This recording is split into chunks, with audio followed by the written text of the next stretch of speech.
Chaplin. I'm one of the authors in the geekery on the opposite side of this room here. I'm part of a group called the Speculative Fiction Guild, and I invited Kate to come and speak today.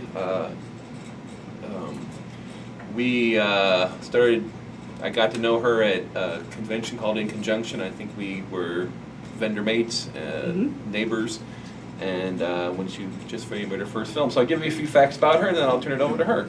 So she's a local filmmaker, podcaster, blogger, and author. She is from Noblesville. She has written and directed a short film called Leah Not Leah. I knew I was going to blow that. It's also the crux of the movie. Everybody says her name wrong. Exactly, and that is Star Wars related. And she wrote and directed a feature film called Ingenue. She's been part of the film crew on 17 different projects. Yep. She's wrote a book called Shoki's Bag that was being adapted but has been put on indefinite hold. She's won 9 different film awards. She currently hosts 2 podcasts called Kate's Take and Your Gal Friday. And she is one of the, I think, the founder of Gal's Guide to the Galaxy. Yes, I am the founder. I run it with 2 other fabulous ladies. Alrighty. Started in 2013 under a different name, and I'm going to quote from the website: to promote and improve the exposure of diverse female voices that showcase the multifaceted paths of feminine wisdom. I wonder why I wanted her to talk about Wonder Woman. So, I'm going to turn it over to local geekspert, Kate Chaplin. I love it when he calls me geekspert. Thank you. Now, I am a Wonder Woman fan. I don't know if anybody noticed the tattoo. I do love my Wonder Woman. I didn't actually grow up watching the TV show or reading the comics, actually. So if you didn't either, we have that in common. I knew first of Wonder Woman as an icon. She was on lunchboxes, she was on t-shirts, she was on magazine covers. That is how I knew about her. So when I was ready, she kind of planted herself into my life and has grabbed a hold and hasn't let go since. So I had a lot of catching up to do, but I didn't grow up with her, basically. And my glorious tattoo, actually, my tattoo represents kind of how I feel overall about Wonder Woman. It's the idea that you can recognize her right away, even though tattoo's unfinished, right? She doesn't have arms and legs, yet you know they're there. And you can kind of fill them in almost with your own arms and legs, basically. It's that idea, too, that she's unfinished, because we are all unfinished. We're all still working on who we are and who we're going to be and improving ourselves. So it's one of those sort of things. We're still building the person that we are to become. So the image also allows me, and maybe you as well, to visualize your own arms maybe embracing or blocking away indifferences, and maybe your own legs to either walk away or to fight for trouble.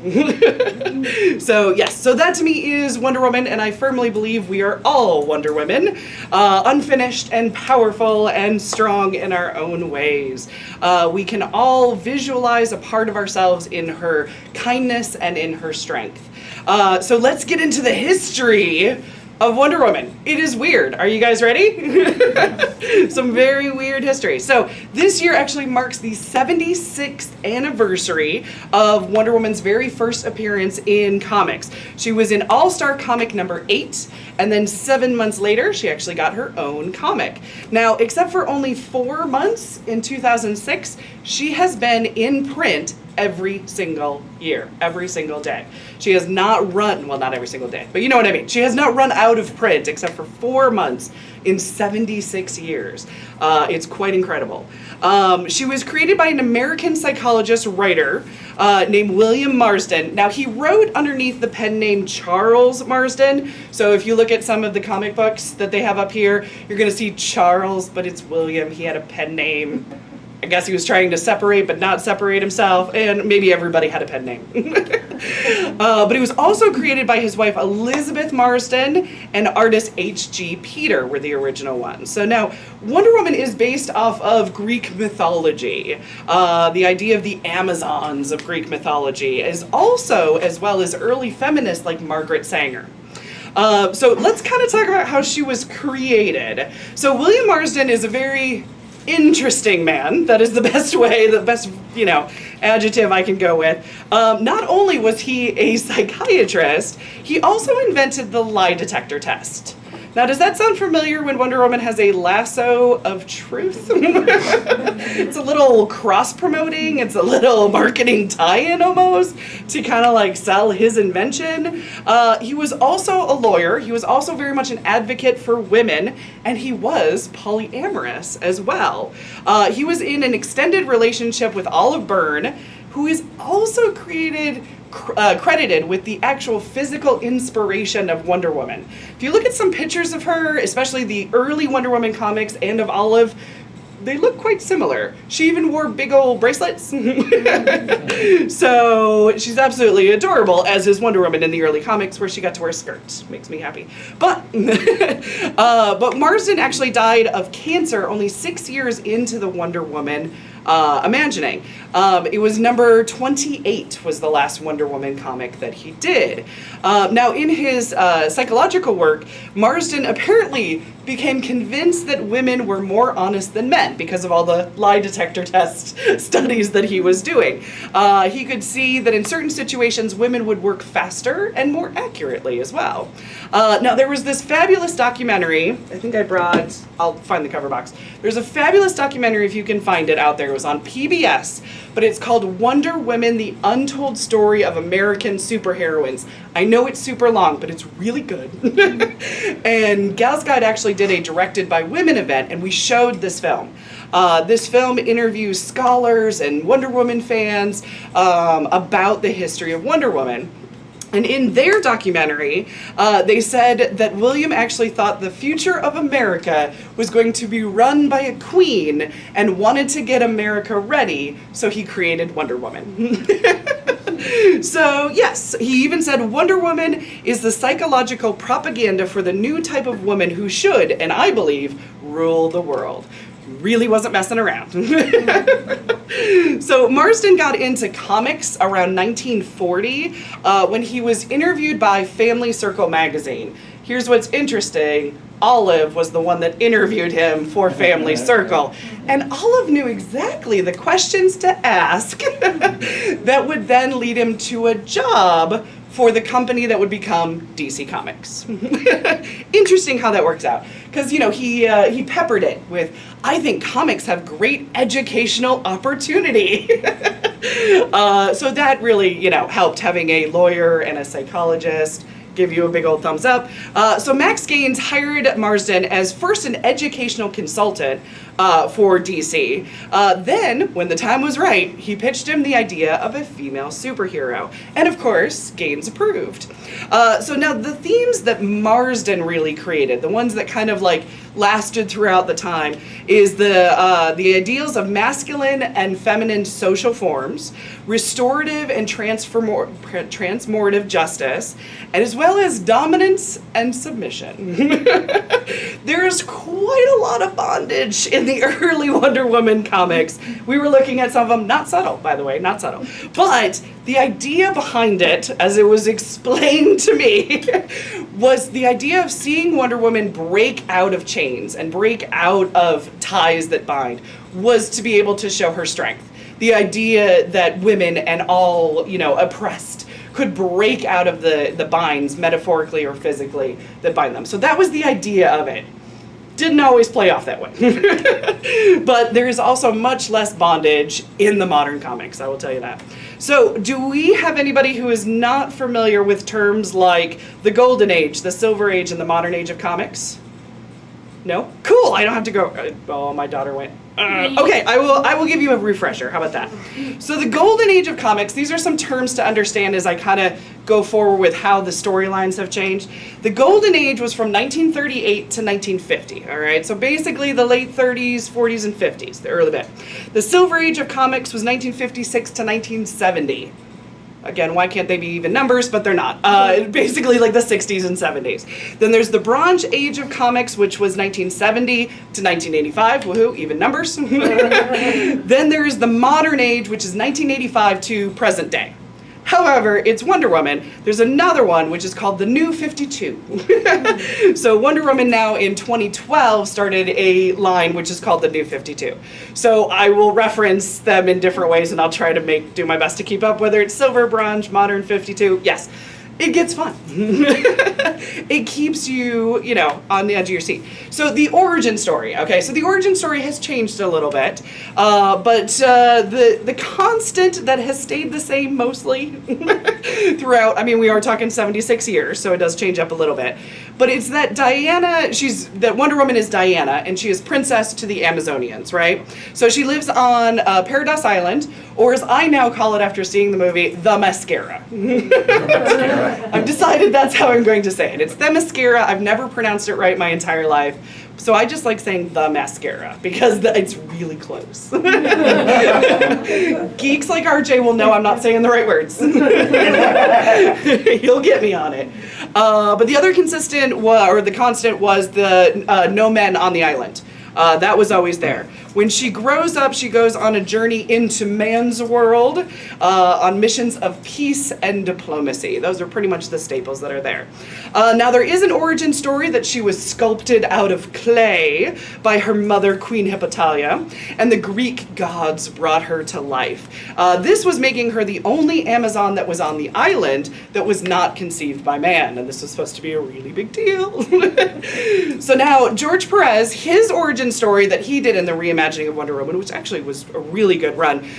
He did his run in the late 80s. He had the Amazons were reborn from the souls of abused and murdered women. And also there was this very confusing battle between the gods that was happening at the same time. That's the part where my brain went, oh no.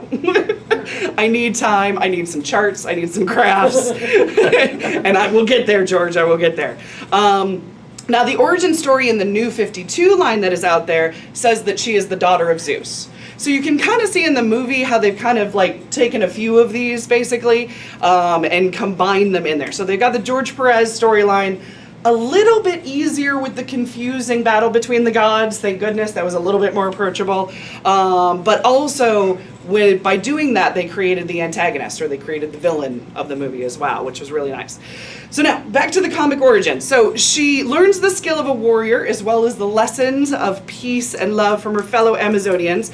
When Steve Trevor crashes onto the island, I will explain why I always say that in a way that I hate Steve Trevor, but they have a contest to determine who should receive the honor of representing the Mascara to go into man's world and act as the Amazon ambassador to the world. So in the Golden Age and the Silver Age of the comics, Wonder Woman had a mad crush on Steve Trevor. It affected her brain to function properly. It got on my nerves. Also, he was always in trouble. She had to save him all the time, multiple times in one comic. It was really, let the accident-prone boy just die. So he got on my nerves, but I will say Chris Pine, Pratt, Rogers, I love mixed them all up. Did a fantastic job, and I now like Steve Trevor, so it's okay. So let's get into her powers and abilities. This is really fun because this list is amazing. Okay, so she has superhero strength given to her by Demeter, which is the goddess of the earth. So a lot of these come from gods and goddesses of mythology, which I love. It is generally accepted that she's even stronger than Superman. So there's that. She has superhuman speed given to her from Hermes, which is the god of the messengers. Flash even said that she could keep up with him. Dun, dun, dun, dun, dun. She's also lightning fast, and she can disarm her opponents and weapons and immobilize them before they even know that they have moved. She has invulnerability and durability. Given to her by Demeter, she can handle radiation, fire, explosions, lava, the coldness of space, and Superman's heat vision. Just saying. Her healing factor, given to her also by Demeter, she can heal injury without scarring. And we did see this in the movie when she had that scar on her that it was super healing. I call it Wolverine. She has Wolverine powers. A little different. Now, flight. This depends on which comic you're reading. But given to her by Hermes, this wasn't until the modern age of comics that she actually got the ability to fly. Because in the Gold and Silver Age, she had what? What is it she had? Invisible jet. An invisible jet, that's right. Okay, so that's when they said she couldn't fly, but she could jump really high and kind of glide with the wind a little bit. But she got her invisible jet, which apparently she used with telepathically to be able to call her invisible jet. Divine wisdom, so given to her by Athena, the goddess of wisdom. This includes not only the tacticalness for battle, but also a strong moral center as well. Super stamina, apparently in the comics, she does not need to eat or rest. Just saying. Great beauty. Okay, I know it's not a power. But given to her by Aphrodite, it doesn't hurt, right? Just saying. She has an enhanced senses. So given to her by Artemis, the goddess of the hunt. She has keen eyesight, hearing, tasting, and touch. She can always see her mark from great distances and always nail it. So she got that. And then the last one is divine powers given to her by Athena. She has on occasion been able to see through illusions. She's also been able to talk to animals. And also she can project herself so she can talk to the gods in person. So yes, so weaknesses. You would think with all those strengths there's not many, right? You're correct. She has 2. Her 2 weaknesses, and they're a little bit weird. Number 1 is piercing weapons. Yeah, really odd, right? So if a sword or a knife pierces her, it hurts. She's kind of demobilized, but she can heal really fast. She's really strong. So she's got all the other things that are going for her. But for some reason, piercing weapons. Also, if her bracelets are bound together by man, all of her powers are lost. This was only in the golden age of the comic books, though. They did kind of change this up later. So, yes, those are her only 2 weaknesses. I see lots of movies. Super excited about that. Now, her weapons. Okay, here's a good superhero has lots of weapons, right? Well, mostly if you're Batman, but yes. So she is the lasso of truth. The idea, I'm never going to say this right, though, but it's made by, do you know, Hippolytus? Nope. Okay. No, that's I'm not really good with my Greek guys, so it's made from the. Do you know? No, I thought it was made by Hephaestus. Yes. You got it. There you go, Hephaestus. Yeah, totally. Yeah. Those words don't look right with what's in my, but also it was made from the golden girdle of Gaia. It forces people to tell the truth and to obey commands. It can also actually restore memories, it can cause illusions, it can cure insanity, and it can protect people from magical attacks as well. Her bracelet, so created by Zeus's shield, they can deflect bullets. In the golden age of comics, the bracelets were also an item of submission. It was meant to control the Amazons. All the Amazons actually had the bracelets, and if you see it in the movie, they all have bracelets as well. Now, in later comics, though, if the bracelets are removed, Amazons go into what's known as berserker rage. Wonder Woman nearly killed Superman in this. So the idea then became the bracelets are on to protect opponents from not being too harmed by Amazons. So it's quite interesting. The royal tiara, it's razor sharp and it has been used as a boomerang. They didn't use this in the movie. I was totally okay with that. The invisible plane, when she couldn't fly, she had an invisible plane that she could call telepathically. Her armor, actually her breastplate, the W on her breastplate is made out of armor. It's made out of Zeus's shield. And they've also been using that quite a bit with the shield as well, in the movies anyway. And she does have a shield in New 52. That's kind of where that started showing up. The sword, now she did have 2 short swords at one point. But the sword is mostly used in the New 52, and then they decided, no, this is totally going to be in the movie. I find it ironic, her only weakness is sharp, pointy things, yet she's carrying one. I probably wouldn't if I was her, and that was my second only weakness. So then storylines, the different storylines we have of Wonder Woman throughout the ages. In the golden age of comic books, she forms a relationship with Steve Trevor. Of course she does. And she, when he crashes on Paradise Island, she wins the right to be able to return to man's world, and she fights the Nazis. That's pretty much what she does. In the Silver Age, the Wonder Woman does have a major setback. she surrenders her powers to remain in man's world because the Amazons are actually going to go off to another dimension. So she's like, no, I'm going to relinquish my powers. She then opens a mod boutique selling clothes. It's horrible. She meets I Ching. He becomes a mentor to her. He teaches her martial arts like she needs it. She's an Amazon. And she goes on a series of Mission Impossible spy missions, and it's horrible. It's like absolutely horrible. It really like kills my heart, yet I read all of them because I was like, how bad can it be? Oh, it's really bad. It's so horrible. So not until the 1970s did she finally return to her superhero self that we all know and love. So in the modern age, there was a handful of successful reboots, one with a very strong connecting to her Greek mythology roots. Another alternative timeline was where the world forgot about Wonder Woman. They didn't know that she existed. And then, of course, the New 52, where she comes back with a sword and a shield, and she's ready to battle. Also in the New 52, if you totally are into this sort of thing, she's hooking up with Superman a lot. So there's that. Like, fans have been asking for that forever. They're just like, Wonder Woman, Superman, please.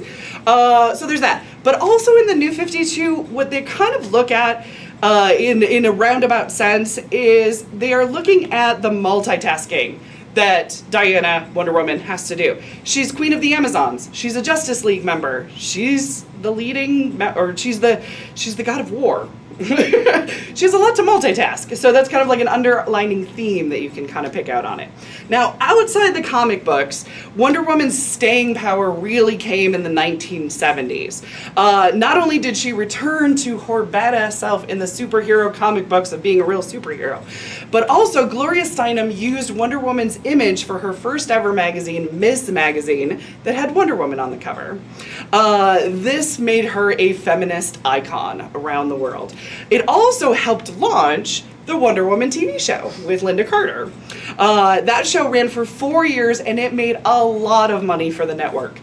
A lot of money. Yet still canceled. But there's also the animated series. There was Super Friends that was out there. Justice League, Young Justice has also featured Wonder Woman. Most recently in the animated world, we have DC superhero girls with a line of toys and everything.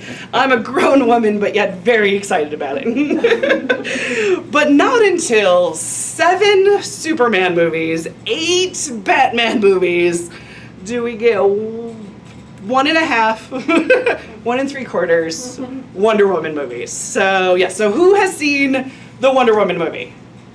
Yes! Just making sure. You haven't seen the Wonder Woman movie yet? I'm supposed to be waiting for my son to see it, and he needs some equipment, so Okay. I wouldn't watch it without him. That's very sweet. I have no spoilers. You'll be fine. You'll just hear my shade, which is not how I feel. I love all of it. So here we go. So 76 years after the introduction to the world, a film is directed by Patty Jenkins.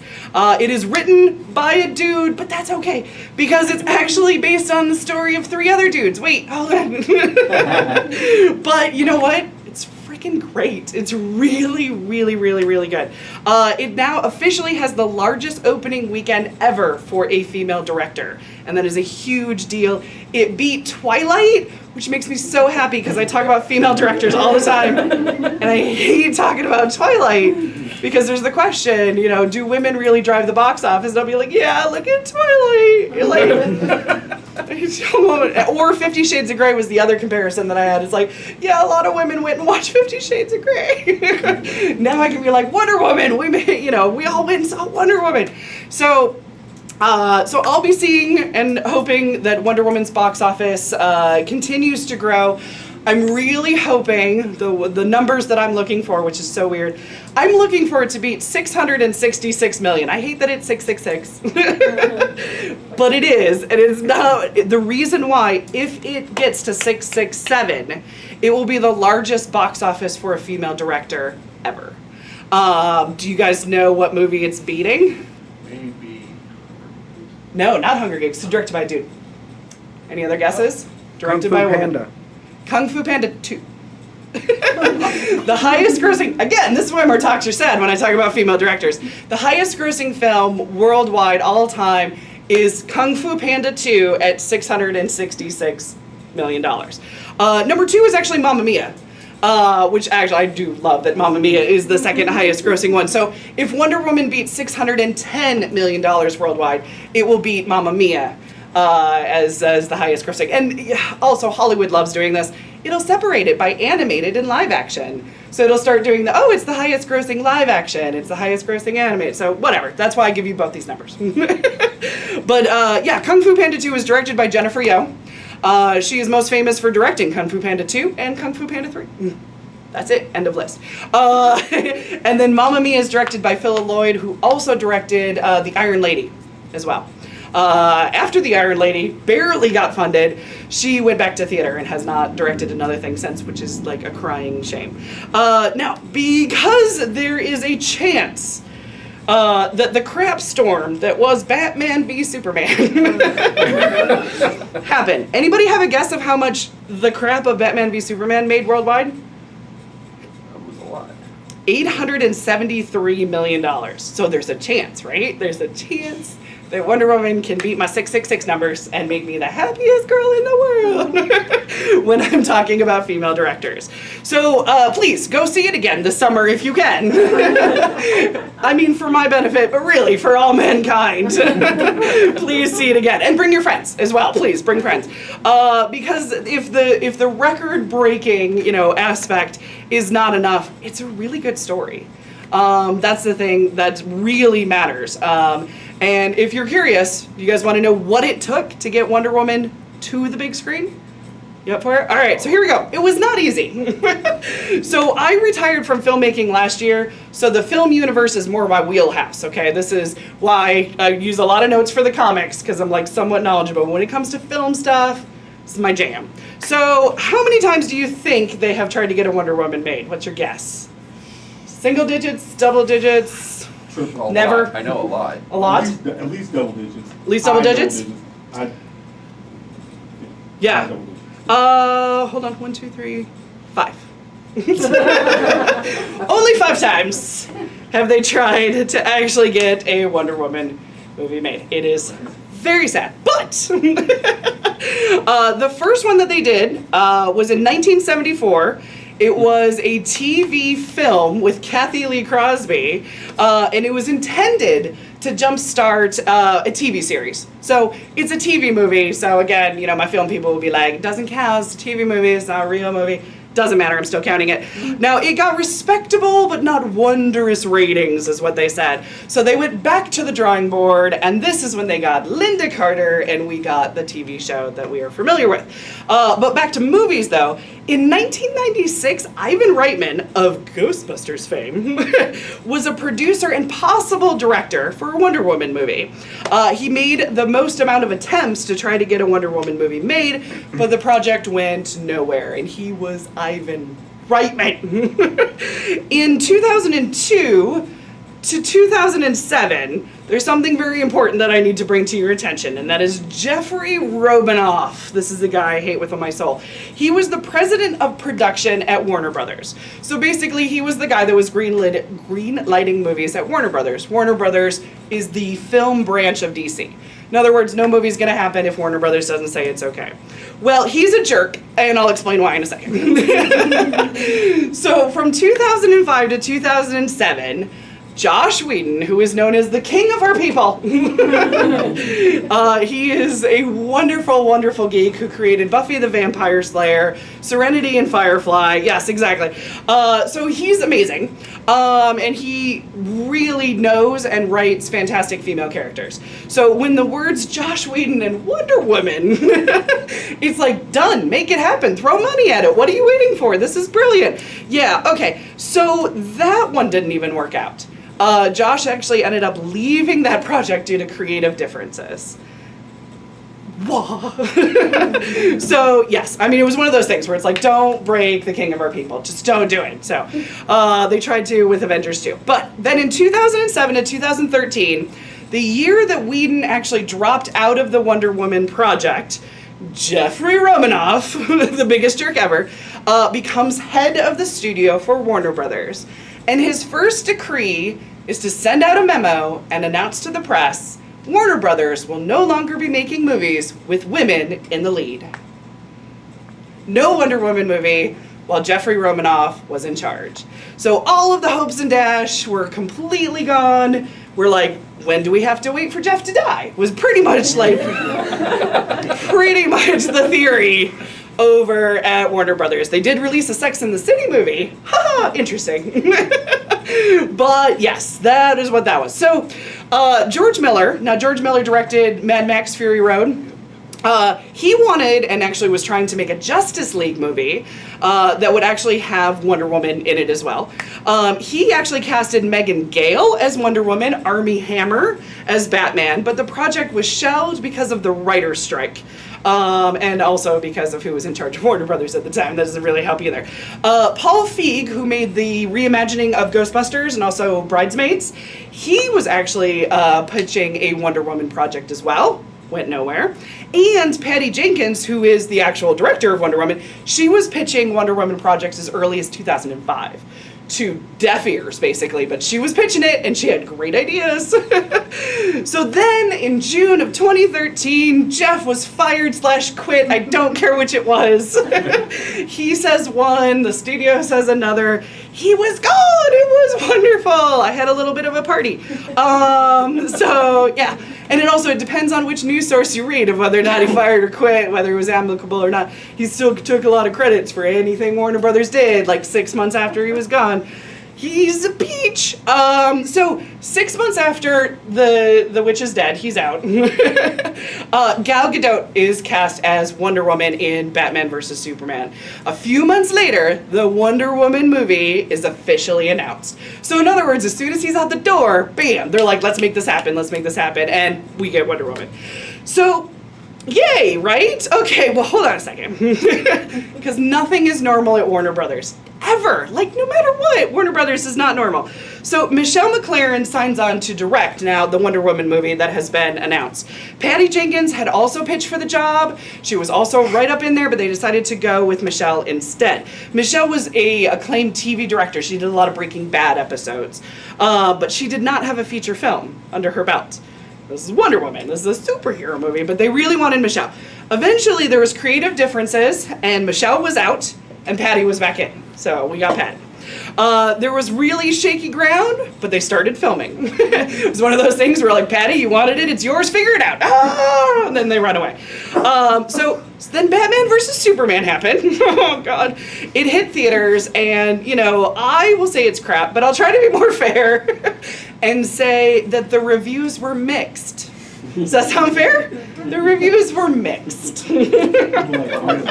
It's very, I will accept my Pulitzer Prize now. But yes, however, the one thing that people really did love in Batman vs. Superman was Gal Gadot, right? Everybody said Wonder Woman killed it. I can't wait for the Wonder Woman movie. Bam. Then Suicide Squad came out. And it was, let's say, not a slam dunk for, the DC universe. Also, a former Warner Brothers employee, former being the case here, wrote an open letter that Wonder Woman was a mess, as was all of Warner Brothers. Patty quickly denied this, and she said, no, Warner Brothers is a mess, but not Wonder Woman. And I totally believed her. So now we've got last month, all right? So last month, fans were worried about the lack of marketing that was actually going for Wonder Woman.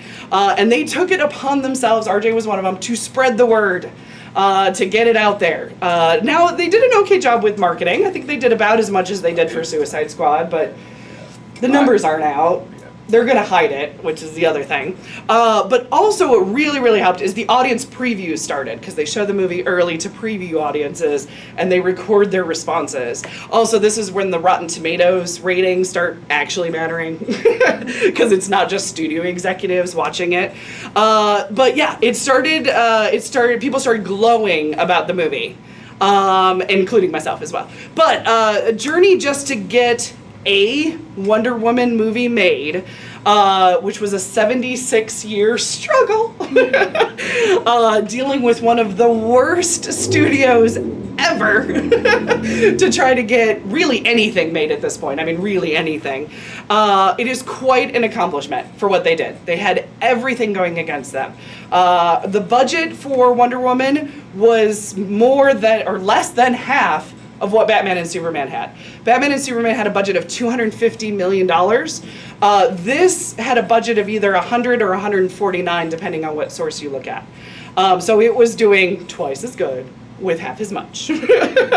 So yeah, so that is the Wonder Woman 101 history. And I'll open it up for questions if you guys have any questions or want to discuss the movie or anything. Yes, Archie.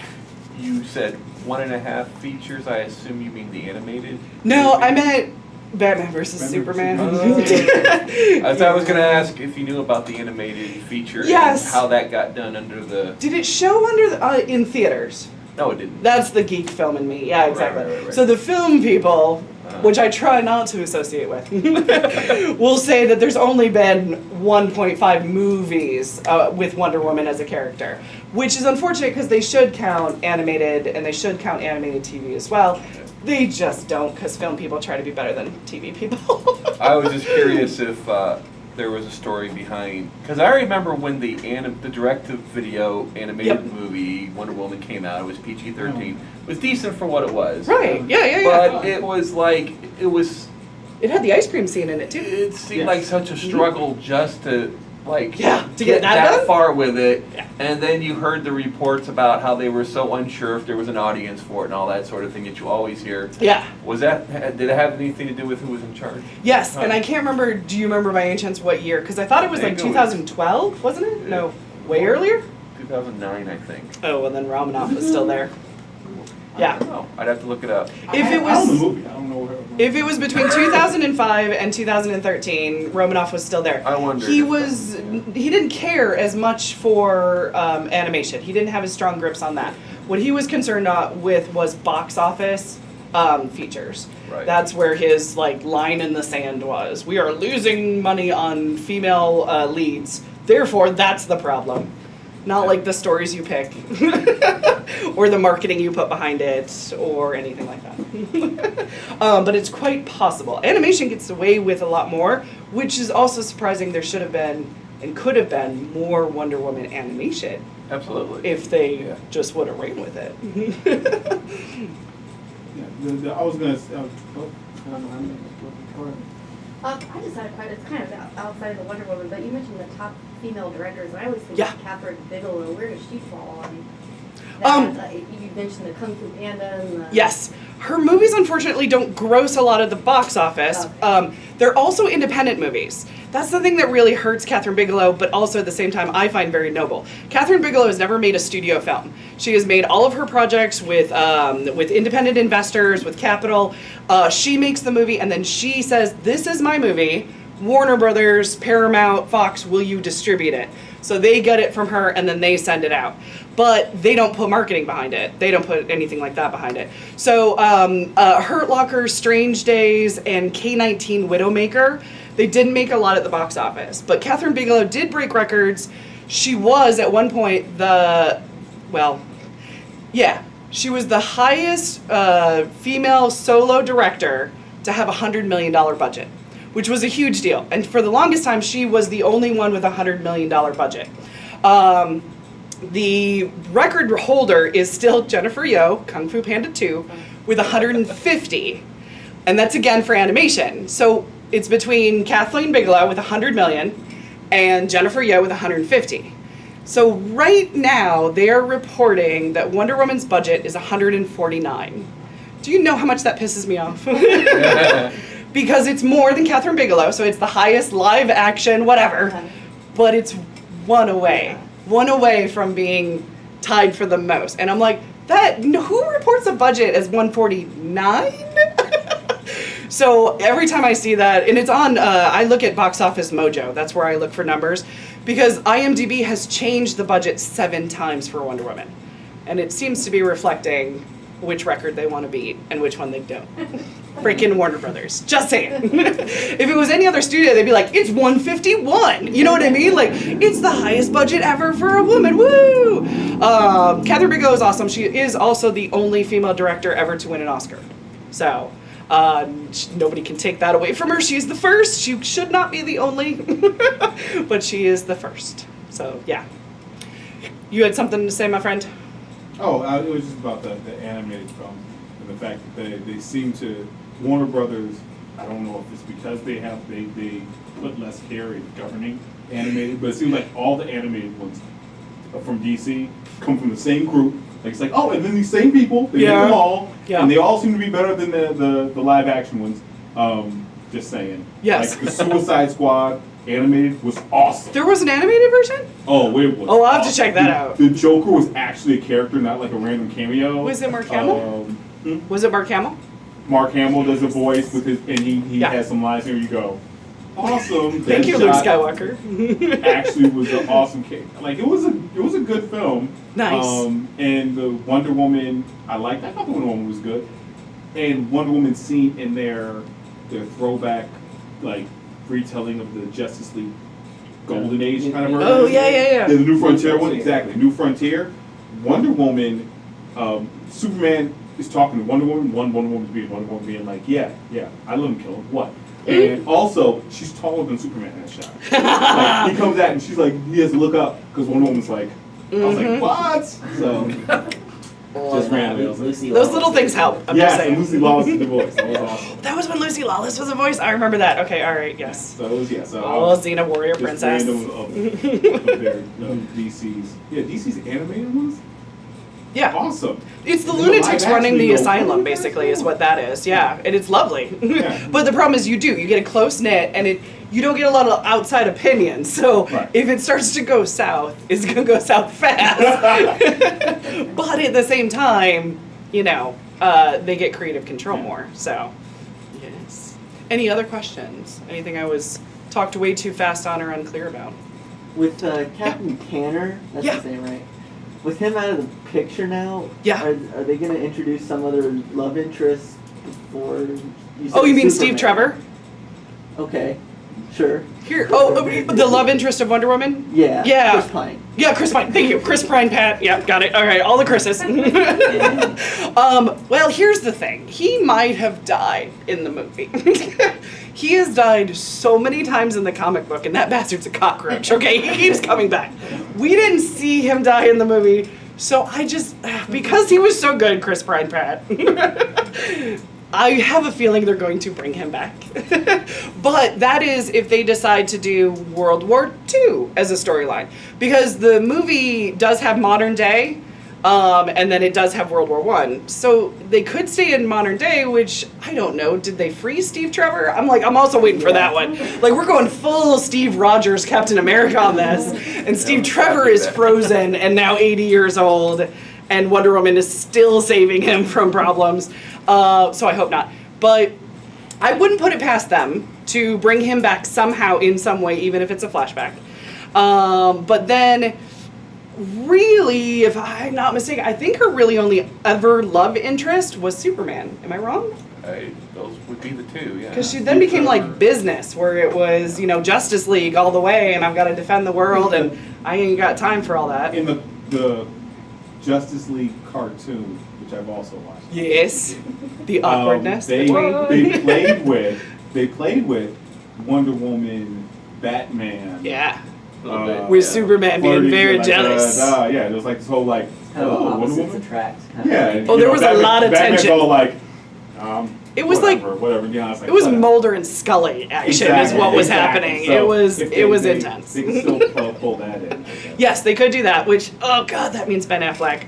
Yeah. But I felt like that was already kind of like the groundwork was laid in Batman versus Superman, like that they were at least like really interested in one another. She is writing him an email, whatever we want to lead into that, during the movie. So I don't know. They could mess it up in a variety of different ways with her love interest. Yeah. In the show, it was Steve yeah. Trevor's son, played by the same actor. Right? Exactly. You look just like your father. Really?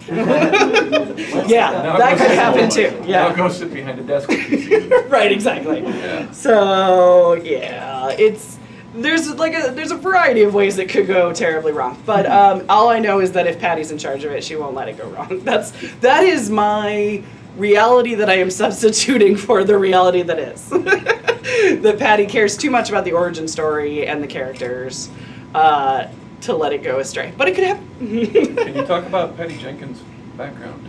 Oh yeah, so Patty Jenkins, her claim to fame came in from as an independent director. She did a film with Charlize Theron called Monster. She made it, got Charlize Theron an Academy Award. I'm just saying. Woo! She made that film for about $6 million, independently financed it, and then between Monster and Wonder Woman, she was literally trying to get Wonder Woman made. Right. She was really talking to the powers that be, even independently trying to finance it and kind of get like a kind of deal from Warner Brothers to be like, just let me do it, which they weren't going to let her do that anyway. And she was also doing TV things. So this is really her sophomore effort. This is her second feature film. But she's amazing. She also survived a terrible car wreck as well. And it was after Monster was out in theaters and Charlize was getting all this acclaim and awards and the film was getting awards and notoriety. You can actually kind of see it on one side of her arm and on the side of her face. She was in a terrible car wreck. She was rollerblading when she was hit by a car. And being put back together, she says, is what made her really need to do Wonder Woman and really need to see Wonder Woman exist. It was kind of like that was her salvation, you know, like, no, I'm going to get back into Hollywood, I'm going to get back into making films, I'm going to make Wonder Woman, that's what I'm going to do. So that's, you know, why we got the story that we got, because she really believed in it like that much sort of thing. And almost lost the job to Michelle McLaren. I was going to say, yeah, she came in second initially. It just yep. Exactly. It worked out. Yeah, it's right place, right time, you know, and just luck. Yeah. Absolute luck, because everything was against it. So yes. Any more questions? Do you guys have like a favorite part of the movie? Oh wait, we probably should. It's fair. Or of the comics, or of the TV show, or of the... Yeah. I really love the part when she does the charge out of the No Man's Land trench. Yes. Yeah. And yet, as much as I loved it, the response I've seen from women on Facebook is like, it was like this cathartic thing. Oh yeah. I wanted to hear a bit more about that. That scene was almost cut. Yeah, I knew that too. Yeah, and Let It Go from Frozen was almost cut. So, right, you know, exactly. It's like, really, people? Really? Yeah, sometimes, honestly, what it is what's on the page does not translate to screen. And if you think of the scenes in the middle of the movie, so it's totally not too much of a spoiler, it's in most of the trailer. Yeah, pretty much. All of the deflecting is really happening at this point, right there. When something is visual like that, there's no dialogue that's happening while she's going across the trench. People don't read well. They start to turn off their brain and they're like, I don't know if that scene will work, because there's no dialogue in it. And there's no, you know, unless it's Pulp Fiction and they're talking about the syringe going to the chest to, you know, Mrs. Mia Wallace's overdose. Now that's intriguing and that's not getting cut. That reads tremendously well. That's the kind of stuff. Musical numbers are the same thing too. If there's really not forwarding the plot, but it's forwarding the character, it's the first thing they want to cut. And it's like, if you actually explore the character, like, you know, Let It Go, then you're more entrenched with the rest of it. The rest of it is a foundation that is then built on. I think the same thing for the trench scene, because she is there in man's world and she's trying, you know what I mean, to do her job, which is basically kill Ares. But she's sidetracked and she's sidetracked and she's sidetracked. But when she sees the battle on the other side and no one can cross it and a stalemate and this war is going to keep going like this, she says, no, that's enough. It's almost like she finds herself within the world. And I think that is not said in the movie and that's not in the pages, therefore cut easily. But also the strongest scene for, I think, anybody, but especially women, that are like, I got this. Y'all been killing each other for far too long. I'm ending this now. Nothing you have on the other side can hurt me because none of it's piercing. So I'm going to defend it. Plus, I also, when she has the shield, and this is in the trailer, the shield and all of those bullets, to me, that's internet comments, all right? That is internet hate right there. Let me tell you, I made a movie about the new Ghostbusters, or not the movie. I made a retort to people not wanting to watch the new Ghostbusters with the girls. I remember that, yeah. Oh, I got so much hate. I was basically Wonder Woman with a shield deflecting off comments. somebody called me I look like a whale, and I said, thank you, I think whales are adorable, and I'm sure you are an upstanding looking gentleman. So I got very creative with internet hate. So to me, that scene, like, I'm like, yep, that's what it is. So I have that GIF saved on my computer for any time there is hate, just deflect it off. Yeah, it's absolutely an incredible scene. There was another article that I read and I did post. In the movie, there is a Native American named Chief. Oh, yeah. He actually speaks Blackfoot. Like, really speaks Blackfoot. And now, if you are Native American and you speak Blackfoot, and you go into this movie thinking, oh, yeah, there's going to be a typical, Native American that's going to be the butt of jokes, and he speaks to Wonder Woman in the native language, and she speaks it back, that is extremely powerful and inspiring and inclusive. Another thing that actually my husband noticed about this, and I was so proud that he noticed, in the movie, how much inclusion there is. Did you notice the Amazons? Different shapes, different races, different ages. Not little kids. There's only one little kid. But you know what I mean? Like, the variety of, yes, they're all women, but there's a variety of them. Even the soldiers that they show, World War I coming off the boat, it was every ethnicity that was represented. Again, they were all men. But it was, you know what I mean? It's when you have a director who has been forced out due to, exclusion, you tend to do the reverse. You tend to include everybody. And so we get films where inclusion matters, and somebody hearing their own language actually spoken in a film is like, I will pay whatever you need me to pay to love you forever. You know what I mean? It means a lot. And I think that kind of boils down to the power and the importance of film anyway. We're watching these characters to try to find something we relate in ourselves. Sometimes we find it. If we are a white dude, we find a lot. Sorry. All right, understand. But You're not wrong. it takes a while, you know what I mean, and a variety of characters. I mean, I'll give you a weird example. Rocky was mine growing up. I related to Rocky Balboa. That was the person who spoke to me. I thought I was a little bit smarter than Rocky, but at the same time I understood what he was smart about was street life, was real human interaction, was caring for other people and not being knocked down. So I related to Rocky. That was my role model growing up, as weird as it is. So it doesn't have to be your own gender, it doesn't have to be your own race, it doesn't have to be from your side of the town. It matters. So just seeing characters that are well developed and inclusive, changes everything. That was a really awesome place for me to end, but I'm going to keep going. Oh, man, stop. No, you're fine. I was just going to ask, do you think different writers, directors, people involved in the Wonder Woman's history? It's Yes, a long there's a lot of them, legacy yep. A thing. Different people have picked out which characteristics they want to, I'll say, emphasize, because she is the epitome of the compassion. Right. At the same time, sometimes she's the epitome of the violence, the ruthless warrior. Yes. Sometimes it's like, oh look, she is out of all the superhero, she's the one who has the biggest heart. At the same time, she's the one who, like I said, she's the one who was like, forget all the rest of you, keep leaving these people alive. If you killed them, it solved problems. Exactly. And you go, just kill them. do you think that she embodied both those at the same time really well, or if at different times it's no, they had to focus on this and they kind of had to push back this other aspect of her personality to the background? Or what I related to, somebody else would probably give a totally different answer. I will relate it to, it's called being a complex woman. I think of it as being a mom. You know how your mom will beat the living crap out of you when you did wrong, but love the living crap out of you? That's the thing. Women are complex. And unfortunately, I think men are also complex, but we don't get to see it. And so that's unfortunate. You get a cardboard Bruce Wayne Batman, you know what I mean, Clark Kent, Superman. That's not fair. But with Wonder Woman, you got to see that because she was the hard and soft, like women get to be.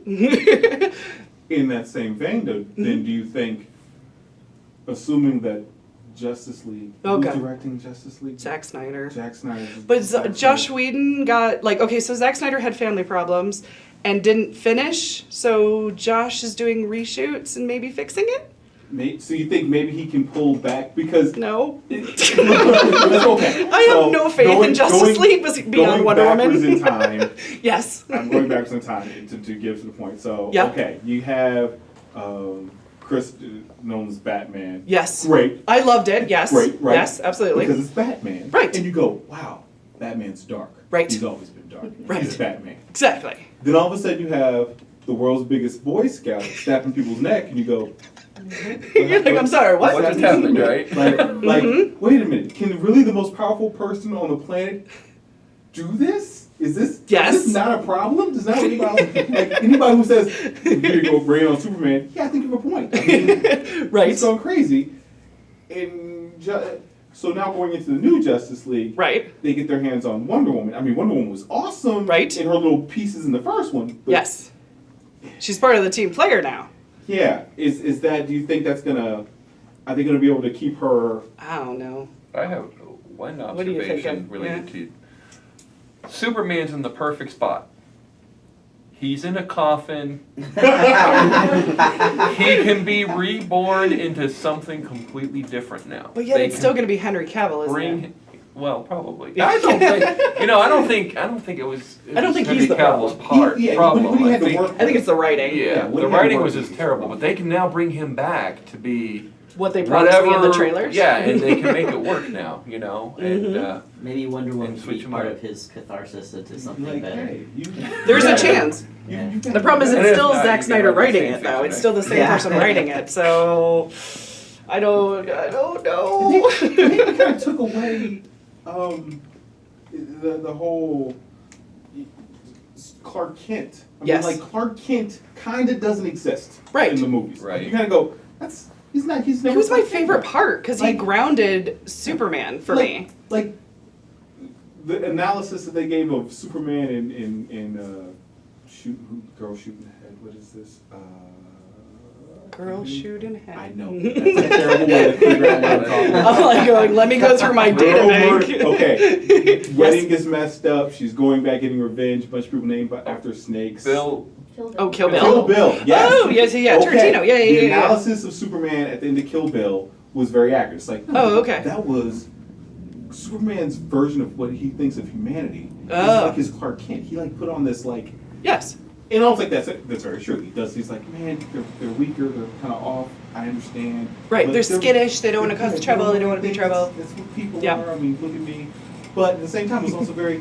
I'm the biggest Boy Scout. I'm the nicest guy ever, Mhm. and that's why I don't take over the world. Because otherwise, Right. hello, I'm Superman. Yeah. Right. Wonder Woman's the biggest compassion. That she's like Justice. this justice. Yeah. She's this like perfect. There's a reason why she can stay being Wonder Woman and not again do a like crazy ant people. I'm done. Right. Right. Yeah. But yeah, with what they're set up with now, with like, I mean, Batman got kind of crazy. He's like shooting people and stuff. I Right. don't know. They both have like really need to talk about their mom problems. Yeah, really bad Yeah. mom problems. Martha! I'm like, what's happening? Anybody who tells me Batman versus Superman wasn't that bad, I Oh, it went, was Martha? terrible. I mean, Oh. even Lex Luthor was a terrible villain in this. I was like, what's going on? I know, Whatever. right? Whatever. Yeah, derailed. Yeah, with that, and then you throw in Wonder Woman, I don't know. It's kind of like. I don't either. Alright. There's so many people in it that I'm just hoping that we just cut to interesting bits and interesting bits, and like somewhere in there is a patchwork of watchableness. I guess You that's go, where wow, I'm at. yeah. Lowered expectations is where I'm at. Yeah, Wonder Woman 2. And Wonder Woman 2, which they have not greenlit yet.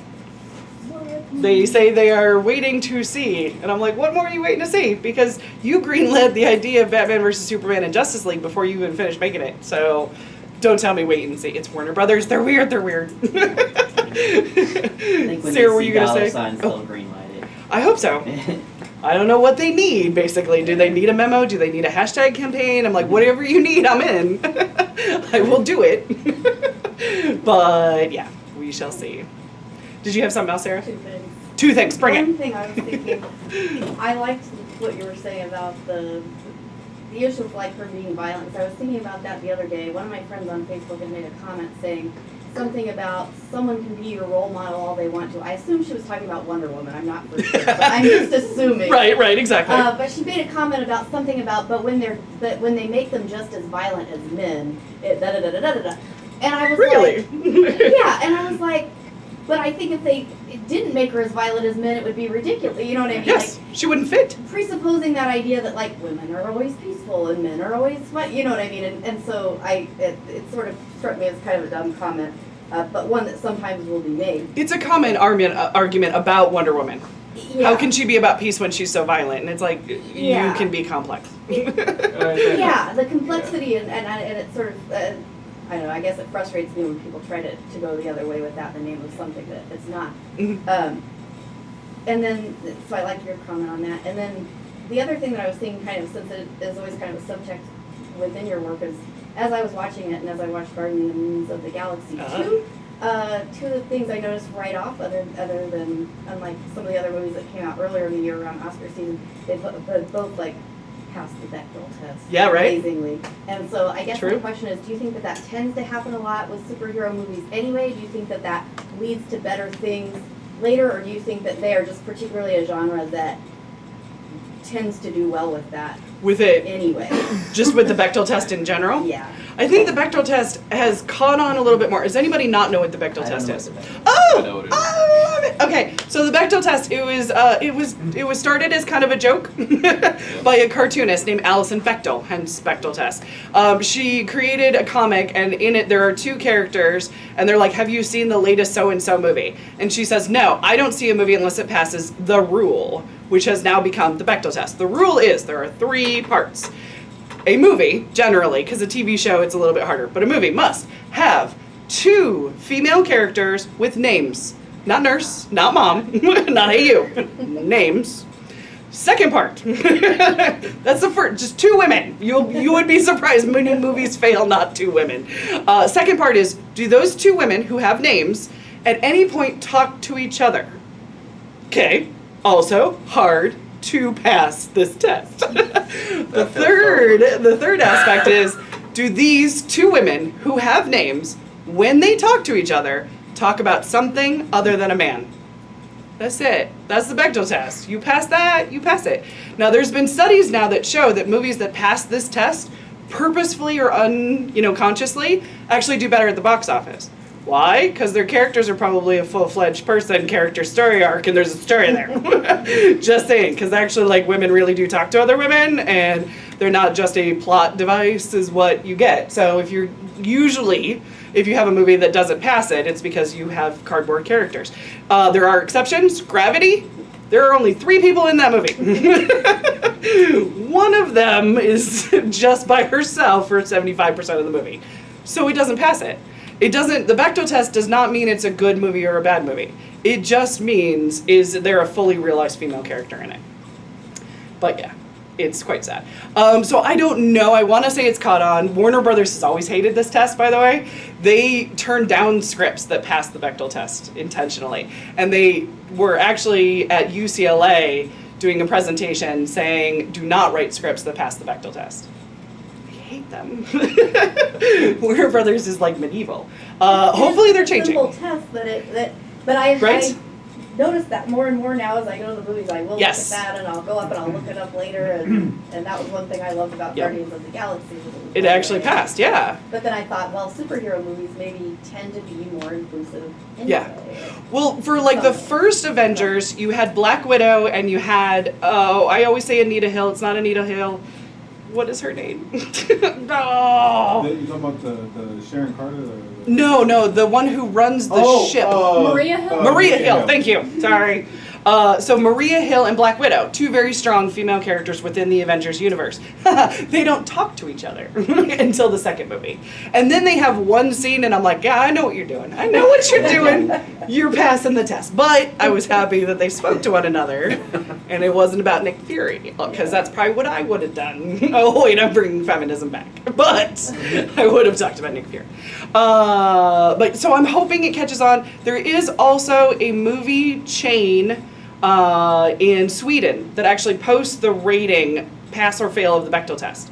So not only do you get to see what the movie is rated and whether tickets are available, but you see pass or fail by the Bechdel test. Also, the other thing is still, though, the Academy Awards. So the Academy Awards now does up to 9 Best Picture nominees every year. It used to be 5, it's now 9. Still, though, half of them pass and half of them fail, even this year. So of the ones they picked are the best of the industry. Half of them pass the Bechdel test and half of them fail, and it's such an easy test. It's so easy. Oh, but I should probably let you guys go. Yes, I should let you go because eventually they'll want you to be able to shop and they also want to be able to close. But thank you, everybody. Come see Wonder Woman 86.